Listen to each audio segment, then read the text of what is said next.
और हम भी बार बार यही बोल रहे हैं, अगर हमारी पार्टी से कोई विधायक बनने आए हैं तो भैया कलेजा लेके आइएगा, कलेजी है तो मत लड़िएगा।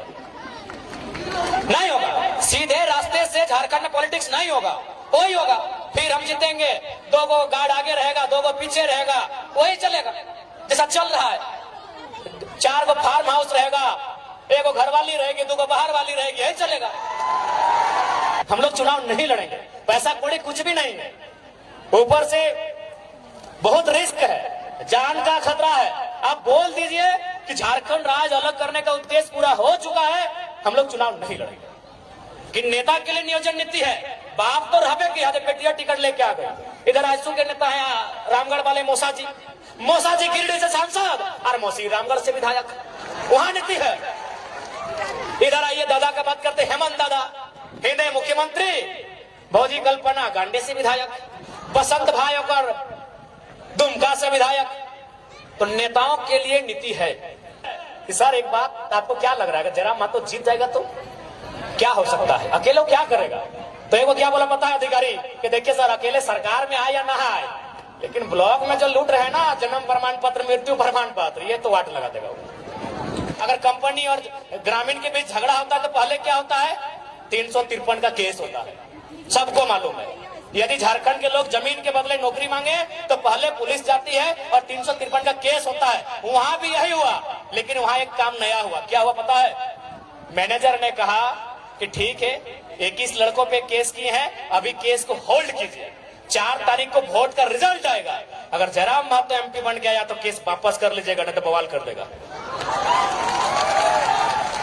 ये फेंक नहीं रहे, पता कर लीजिएगा, चंद्रपुरा का प्लांट सामने बोकारो जिला में पड़ता है। और जैसे ही हम 4 तारीख को चुनाव का रिजल्ट आया, चुनाव में हमारी हार हुई, केस 5 तारीख को तेनुघाट ट्रांसफर हो गया।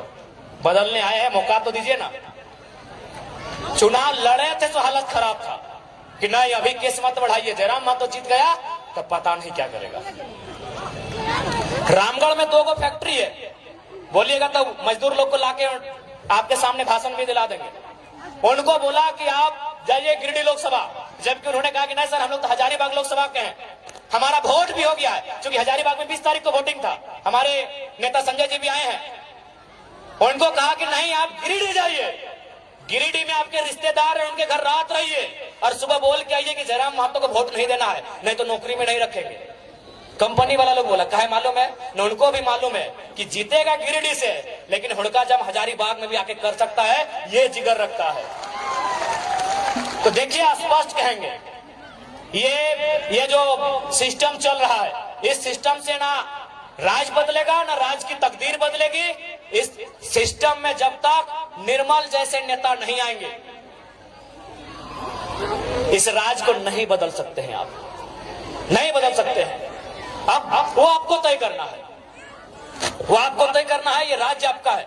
हमने अपने 2 साल का एक्सपीरियंस आपको कहा, बकायदा हमने कोयलांचल और कोल्हान में क्या काम मालूम है, हमने कोयलांचल और कोल्हान में तो वोट देने का बात ही नहीं किया। हम बोले नहीं हम लोग यहाँ तो विधायक संसद बनने का बात ही नहीं करेंगे।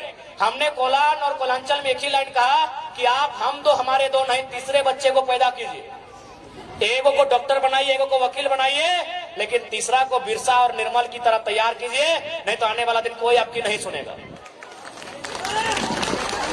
ये बात हमने क्यों कहा मालूम है? आप भी कहेंगे पढ़ा लिखा लड़का अब ऐसा बोलते हैं। हमने ये बात तब कहा जब धनबाद जिला के पूर्व डीसी ने, डीसी यानी जिला का सर्वोच्च पदाधिकारी, उसने क्या कहा मालूम है? कालीचरण महतो नाम का एक आदमी जो भोली गांव का रहने वाला है, उसका जमीन जबरदस्ती कोई कब्जा कर रहा था। वो शिकायत लेके गया डीसी के जनता दरबार में। बताइए डीसी का क्या भर्सन था मालूम है? सुन के आप चौंक जाएंगे।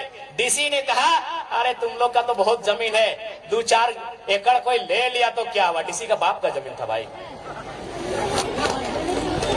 तब हमने मजबूरी में कहा कि कोयलांचल वालों, कोल्हान वालों, जब डीसी आपकी नहीं सुन रहा है, एसपी आपकी नहीं सुन रहा है, एलआरडीसी आपकी सुन नहीं रहा है, तो कौन बचाएगा?